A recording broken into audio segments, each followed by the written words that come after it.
আর এই মুহূর্তে যে খবরের দিকে নজর রাখবো, দেখুন, যখন প্রশাসন রাজধর্ম পালনে ব্যর্থ হয় তখনই কিন্তু আদালত সে বিষয়ে হস্তক্ষেপ করে।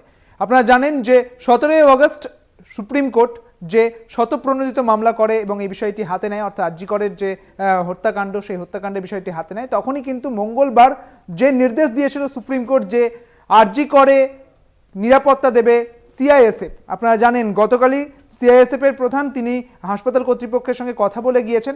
আজকে কেমন রয়েছে ছবিটা, আর জি কর হাসপাতালের মেন গেটে পর্যাপ্ত পুলিশ নিরাপত্তা রাখা হয়েছে। হাসপাতালের নিরাপত্তার দায়িত্বে দুই কোম্পানি সিআইএসএফ।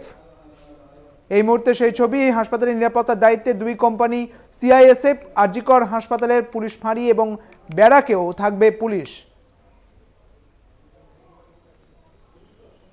আরো বিস্তারিত জানবো, আমাদের সঙ্গে রয়েছেন আমাদের প্রতিনিধি সত্যসুন্দর ভট্টাচার্য। সত্যসুন্দর, সিআইএসএফ এর যে আসার কথা ছিল, এই মুহূর্তে আর জি করের নিরাপত্তায় কি সিআইএসএফ দেখা যাচ্ছে?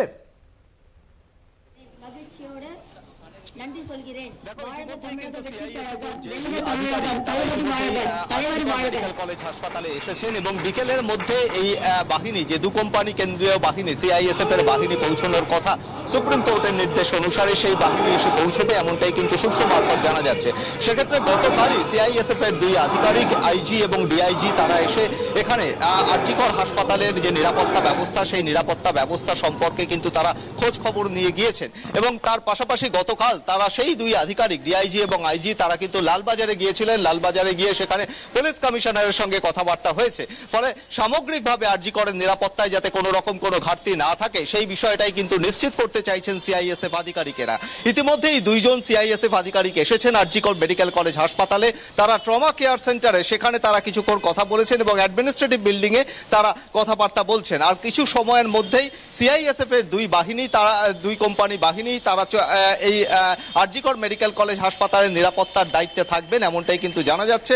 সেক্ষেত্রে আর জি করের যে মেন গেট, সেই গেটের নিরাপত্তার দায়িত্ব যেরকম থাকবে, 3টে শিফটে থাকবে, কিউআরটি রাখা হয়েছে এবং মহিলা সিআইএসএফ, সেই সিআইএসএফও কিন্তু থাকবে নিরাপত্তার দায়িত্বে। ফলে সামগ্রিকভাবে যে নিরাপত্তার বিষয়টিকে তারা যথেষ্ট গুরুত্ব দিচ্ছেন এবং সুপ্রিম কোর্টের নির্দেশের পরে সেই বিষয়টিতে যথেষ্ট গুরুত্ব দেওয়া হচ্ছে। গতকালের লালবাজারে পুলিশ কর্তাদের সঙ্গে বৈঠক এবং আজকে আর জি কর মেডিকেল কলেজ হাসপাতালে সিআইএসএফ আধিকারিকদের উপস্থিতি সেটা কিন্তু প্রমাণ করছে। ফলে সেই দিক থেকে দেখতে গেলে একদিকে যেরকম সে নিরাপত্তায় কোনো ঘাটতি না তারা রাখতে চাইছেন না, অন্যদিকে সিসিটিভির নজরদারি, সেই নজরদারিও কিন্তু অনেকটাই বাড়ানো হবে এমনটাই কিন্তু সূত্র মারফত জানা যাচ্ছে। সত্যসুন্দর, আরো একটা জিনিস জানার চেষ্টা করবো যে সিআইএসএফ যখন আর কিছুক্ষণের মধ্যে তুমি যেমনটা বললে তারা আসতে শুরু করবেন এবং আধিকারিকরা এসেছেন এবং কথা বলছেন, পাশাপাশি যারা কর্মবিরতিরত যারা পড়ুয়া চিকিৎসক রয়েছেন তারা কি বলছেন, তারা কি আশ্বস্ত হচ্ছেন নিরাপত্তার দিক থেকে? দেখো, আর জি কর মেডিকেল কলেজের যেই জায়গাটায় কর্মবিরতি চলছিল সেই জায়গায় কিন্তু আজকে তাদের কর্মবিরতি কিন্তু তারা করছেন না, কিন্তু তাদের যে দাবি সেই দাবিতে কিন্তু তারা অনড় রয়েছেন। যে নির্যাতিতা, সেই নির্যাতিতার যে ছবি, সেই ছবি কিন্তু রাখা হয়েছে তাদের যে যেখানে তারা অবস্থান করছিলেন, যেখানে তারা বিক্ষোভ দেখাচ্ছিলেন। উই ওয়ান্ট জাস্টিস, তাদের যে জাস্টিসের দাবি, সেই দাবিতে তারা অনড় রয়েছেন। তাদের যে 9 দফা দাবি ছিল, যে নিরাপত্তা সুনিশ্চিত করতে হবে, হাসপাতালে কর্মরত যে সমস্ত চিকিৎসকরা রয়েছেন তাদের নিরাপত্তা সুনিশ্চিত করা এবং সেই সঙ্গে গোটা হাসপাতাল চত্বরের নজরদারি যাতে নিশ্চিত নিরাপত্তা থাকে সেই বিষয়টাও কিন্তু নিশ্চিত করার দাবি রয়েছে তাদের 9 দফা দাবির মধ্যে।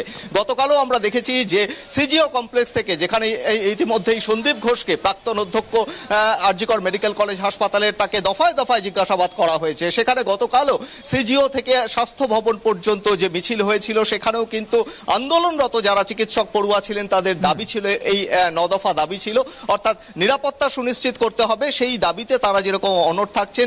ইতিমধ্যেই সুপ্রিম কোর্টের তরফ থেকে জানানো হয়েছে, আবেদন জানানো হয়েছে এই আন্দোলনরত চিকিৎসকদের কাছে যাতে স্বাভাবিক কাজকর্মে তারা ফেরত আসেন, কেননা বহু দূর দূরান্ত থেকে যে সমস্ত রোগী এবং তার পরিজনরা চিকিৎসার জন্য সরকারি মেডিকেল কলেজে আসছেন, আর জি করে আসছেন, তারা কিন্তু যথেষ্ট অস্বস্তির মধ্যে পড়ছেন, তাদের যথেষ্ট বিড়ম্বনায় পড়তে হচ্ছে এই ঘটনায়। ফলে তাদেরকে আন্দোলনের তাদের যে দাবি সেই দাবিকে মান্যতা দিয়েই সুপ্রিম কোর্টের তরফ থেকে আবেদন জানানো হয়েছে তারা যাতে কাজে যোগ দেন। আজকে কিন্তু সেই তাদের যে বিক্ষোভ কর্মসূচি, সেই বিক্ষোভ কর্মসূচি চলছে না, কিন্তু তাদের সেই দাবিতে কিন্তু অনেক ধন্যবাদ। আমাদের সঙ্গে ছিলেন আমাদের প্রতিনিধি সত্যসুন্দর ভট্টাচার্য। আপনাদের জানিয়ে রাখি, নিরাপত্তার দায়িত্বে দুই কোম্পানি সিআইএসএফ তারা আর কিছুক্ষণের মধ্যে আসবেন, যেমনটা আমাদের প্রতিনিধি সত্যসুন্দর জানালেন।